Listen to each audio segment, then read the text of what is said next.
dhaggeeffachuuf isiniif qopheessine qabaachuu dhiisuu dandeenya. Akkuma beektan dijiitaal miidiyaa keessa waan jirruufi CD tosii ilaannees gantanii yookaas makiinaa keessatti galtu yookaas iddoo tokkotti raawwattu garuu teekiyoo kaardii kanaa fi akkasumas immoo yuutuubii obboleettii keenya simboo kan qabachuudha kan iskaan gochuu dandeessisan gara sanatti kan isin geessu jechuudha. Kana isiniif qopheessinee jirra. Kana duukaas immoo albeema kana duukachuudha mata dureen isaa kunuun asirratti barreeffamee kan inni jiru. Kanaaf isa kanatu isinii kennama jechuudha. Iskaan yoo gootan simboo hirkoo ofiishaalii isin geessa. Kanaaf kana yeroo fudhatan jechuudha. Yuutuubii ishee sabiskiraayib gootanii achumaatiin jechuudha. Yuutuubii ishee irraa faarfannaa ishee har'a gadhiifamu dhaggeeffachuu dandeessu. Gara namoota carraa kanaaf yeroo kana jechuudha warri amma asirratti ribaanii qotan warra saaqii saafisa waamneedha.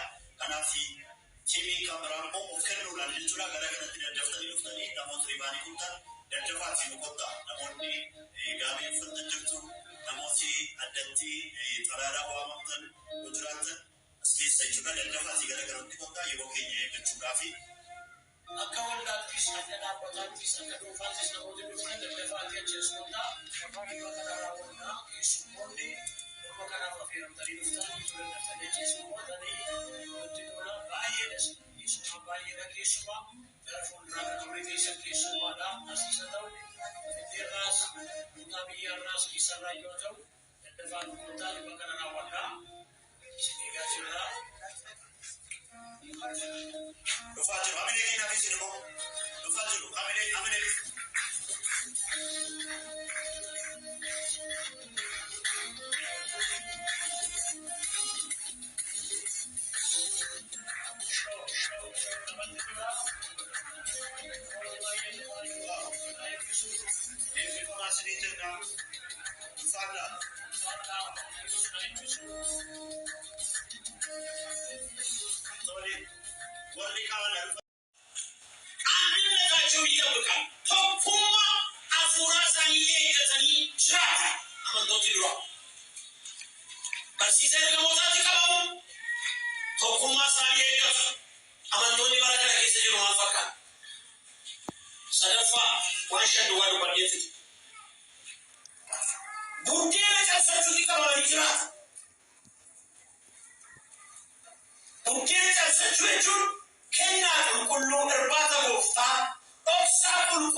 hojjetu. Akkuma kee kanaan waaqayyo dhukkubfata hafayis. Kadhadhaa isiniif kennamaa jedhe Yesuus hunduma keenyaan jedhe. Ta'uuf kan isaa namoota murtaa'an duwwaa kadhatan jedhe warra miidiyaa qabatan duwwaatu kadhatan jedhe. Nadiba waa'ee kadhannaa galgala sabbata guddaa galgala TV warri ilaaltan kan isa galgala kadhannee ba'a. Namoonni sabbata guddaa dhaggeeffatu. Adarba galgala sun. Isaanuu kan isa kadhannee baa'ee sabbata guddaa ittiin namni fayyada.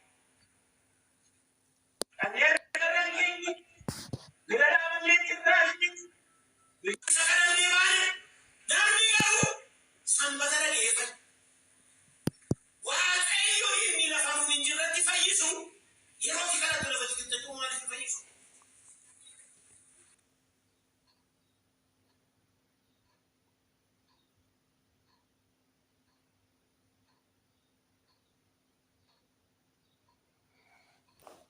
Kadhachuu jaalladha. Kadhata bara. Kadhatatti qabamanii jiraatu. Kanaafuu dinqii baay'eetu isaan gidduutti ta'a. Milikkita baay'ee isaan gidduutti ta'a. Isa dhuma shanaffaa kan baay'ee na dhibee kutaa kana yeroo ilaalu jireenyi amantooti warri jalqabaa kana mana hundinuu iddoo tokko jiraatu. Kana mana hundinuu iddoo tokko jiraatu. Walumaa wajjin jiraatu. Wanti isaan qabanii qixxee ture. Beela deeffannaa jiran. Waan isaan qaban qixxee ture. Waliin gaarii jira. Qixxee. Kana biree kan kootu. Kan koo kana biree. Kan hirkoo kan kootu. Kan koo kan ishee. Kan siikoo kan kootu. Kan koo kan ishee. Kan daawwee kan kootu. Kan koo kan isaa. Waan isaan qaban hundinuu qixxee. Waliin gaarii jira. Waan qaban gurguranii fidanii waliin gaarii jira. Waan qaban calleeffatanii dhufanii gurguranii kaashiitti deebisanii waliin